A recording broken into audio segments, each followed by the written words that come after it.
500 million pounds. That's what it costs to learn you've been solving the wrong problem. October 2019, rural England. James Dyson, the guy who reinvented the vacuum cleaner, the fan, the hairdryer, stands alone in an aircraft hangar.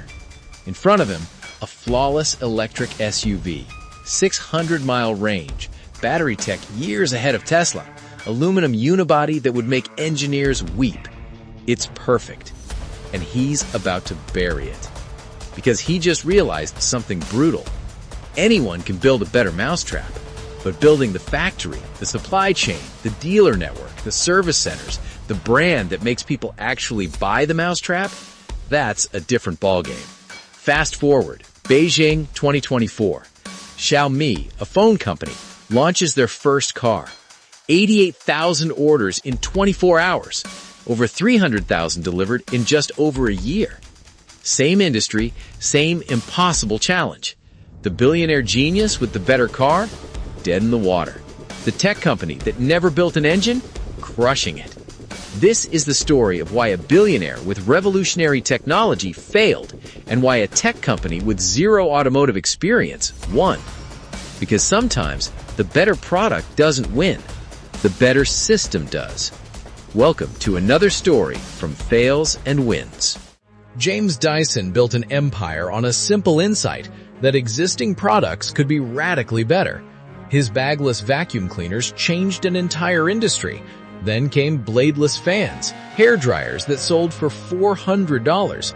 Each time, the formula was the same. Find something everyone accepts as good enough, then make it exceptional. So in 2016, when Tesla was still struggling to mass-produce cars and the electric vehicle market was wide open, Dyson saw the same opportunity he'd seen with vacuum cleaners.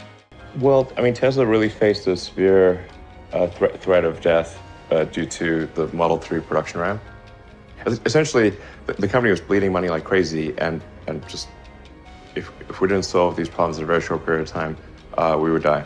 And it was extremely difficult to solve them. How close to death did you come? Within single-digit weeks. The batteries were inefficient. The range was limited. Traditional automakers were half committed. He could make something better. By 2017, Dyson had acquired Sakti 3, a Michigan startup working on solid-state batteries. He renovated a former RAF base in England, hired over 500 engineers, and committed £2.5 billion to the project. This wasn't a side venture, it was his company's future. The car they designed, codenamed N526, was ambitious.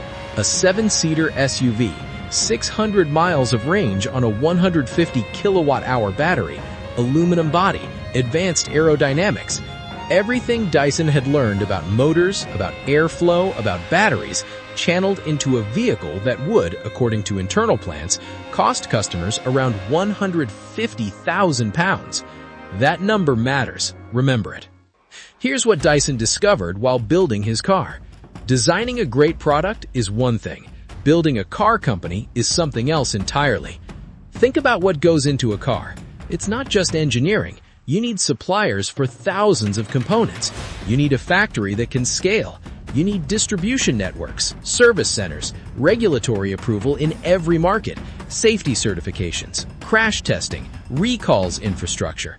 And you need to do all of this while competing against companies that have been building cars for a century.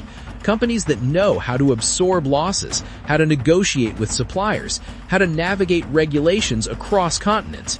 Dyson's strategy was perfectionism. He refused to outsource. No borrowing parts from other manufacturers, no partnerships to share costs. Every technology had to be developed in-house. The battery, the motors, the body, the electronics. In the consumer electronic business, this approach made Dyson successful. Total control meant total excellence. But cars aren't smartphones. When you're building a phone, you're talking about components measured in millimeters, assembly lines that produce thousands of units per day, minimal regulatory burden. If something goes wrong, it's a software update or a product recall that costs millions, not billions. A car? One mistake in battery thermal management and you have fires. One mistake in structural integrity and you have fatalities. The barriers to entry aren't just high, they're designed to keep out anyone who can't absorb catastrophic failure. Two massive recalls of Volkswagen cars while the company is still trying to clean up from a global emissions scandal. The German automobile maker says nearly 136,000 cars in the US might have problems with the anti-lock braking system. Models affected include Jettas, Golfs and Audi A3s. It's a similar issue in China. 50,000 vehicles with possible brake problems when the car is on cruise control are being recalled. By 2019, Dyson's team had built 3 working prototypes. The car was real. The engineers had delivered. But the business case? That was collapsing. October 2019. James Dyson sends an email to his staff. The subject line might as well have been, "We failed." Not the product, not the team, the math. Here's what Dyson realized. His car would cost £150,000 to manufacture. Even at that premium price point, 3 times the cost of a standard Tesla Model 3, the company couldn't make a profit. Why? Because traditional automakers were selling electric vehicles at a loss, deliberately. Think about that. BMW, Mercedes, Volkswagen, these companies could subsidize their electric cars with profits from millions of gasoline vehicles. Every EV sold below cost helped them meet emissions regulations. It was strategic loss-taking. Dyson didn't have that cushion. He had vacuum cleaners and hair dryers. Profitable, yes, but not at the scale needed to absorb billions in automotive losses while waiting for the market to mature. And Tesla, the one pure EV company that seemed to make it work, they had something Dyson didn't. Access to billions in capital markets, public offerings, bond sales, investors willing to fund losses for years based on long-term vision. Dyson was privately held. He'd already sunk £500 million into the project. His engineers told him the car was fantastic, but fantastic doesn't matter if you can't sell enough of them to survive. The market he needed, ultra-premium EV buyers willing to pay £150,000, was maybe 5,000 people per year, globally. That's not a business. That's a hobby for billionaires. On October 10, 2019, Dyson shut down the project. Tried to sell it. No takers. The intellectual property, the prototypes, the half-built factory in Singapore, it all became a lesson in what happens when engineering excellence meets economic reality. Dyson isn't alone. Apple spent a decade and reportedly $10 billion on an electric car project, also canceled. After 10 years and billions of dollars, Apple has abandoned its plan to create an electric car. Project Titan was intended to rival Tesla's EVs. But after a decade of work, the project never got off the ground, leaving many in the tech industry wondering what happened. Dozens of EV startups, Fisker, Lordstown Motors, Faraday Future, all either failed or are barely surviving. The pattern is clear. Making a great electric car is hard, but it's solvable. Tesla proved that. Making a profitable electric car company, that's where most fail. Because the traditional playbook doesn't work anymore. You can't just build a better mousetrap. The automotive industry operates on economies of scale that take decades to achieve. Your fixed costs, factory equipment, R&D, regulatory compliance are enormous whether you build 1,000 cars or 100,000 cars. Which means your path to profitability depends entirely on volume. And volume requires 2 things, affordability and infrastructure. Dyson's car was never going to be affordable at £150,000, and infrastructure, service centers, charging networks, parts suppliers, that's billions more in investment before you sell your first unit. The cruel irony is that Dyson's greatest strength, total in-house control, became his greatest weakness.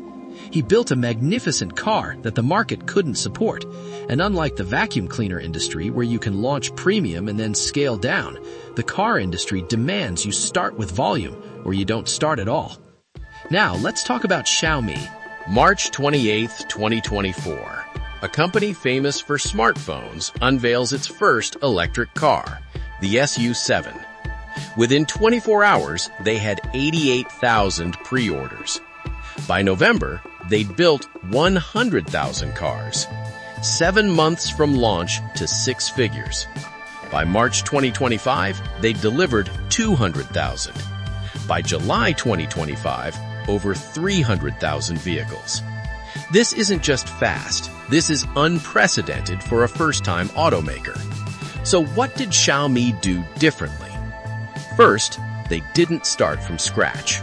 While Dyson insisted on developing everything in-house, Xiaomi leveraged existing supply chains. They partnered with CATL for batteries, the world's largest battery manufacturer. They used established component suppliers across the industry. But here's the key. They didn't compromise on quality. They just didn't reinvent wheels that already rolled perfectly fine. Second, pricing strategy. The SU7 starts at 215,900 yuan.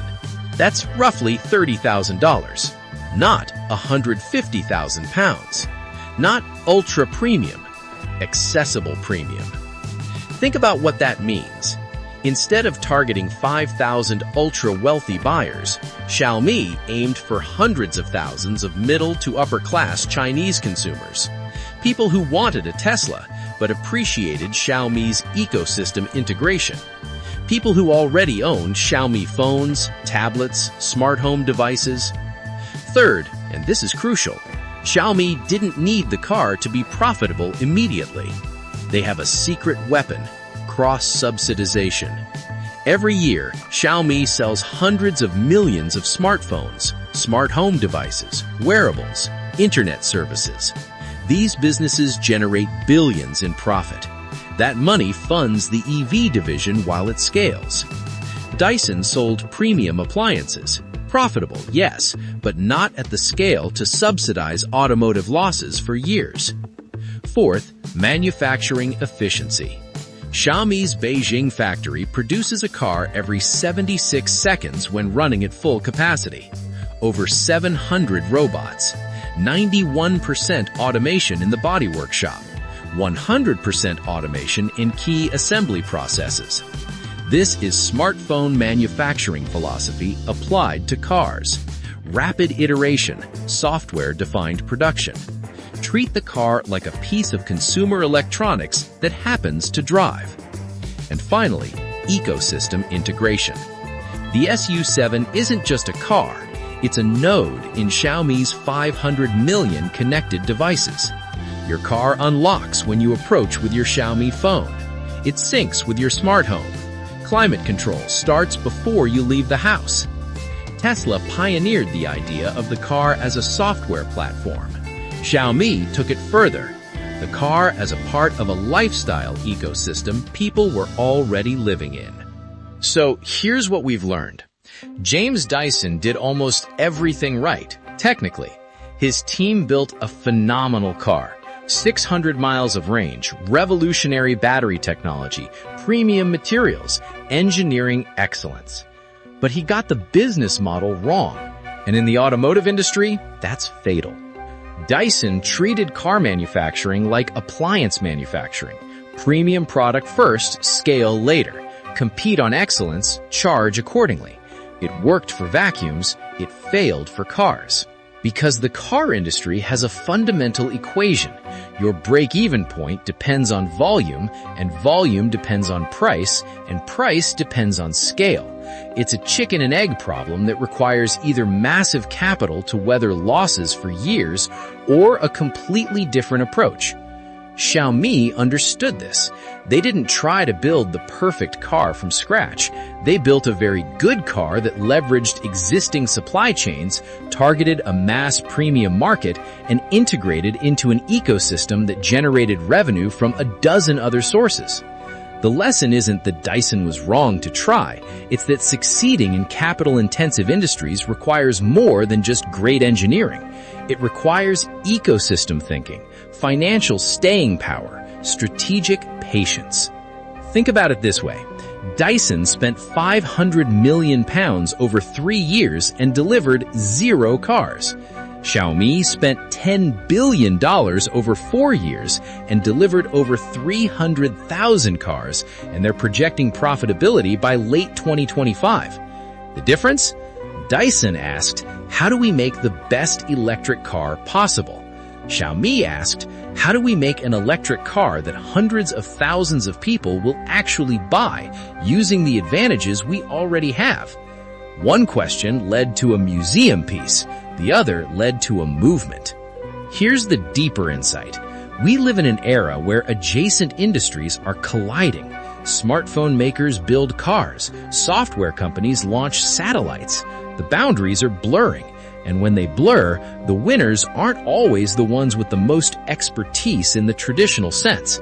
They're the ones who understand systems, who see how different pieces can fit together in ways incumbents never imagined, who leverage strengths from one domain to solve problems in another. Dyson built a car the way an engineer builds a car. Xiaomi built a car the way a technology platform builds a car. And in 2024, the platform won. Because disruption doesn't come from perfection, it comes from integration. Thanks for watching. See you in the next deep dive.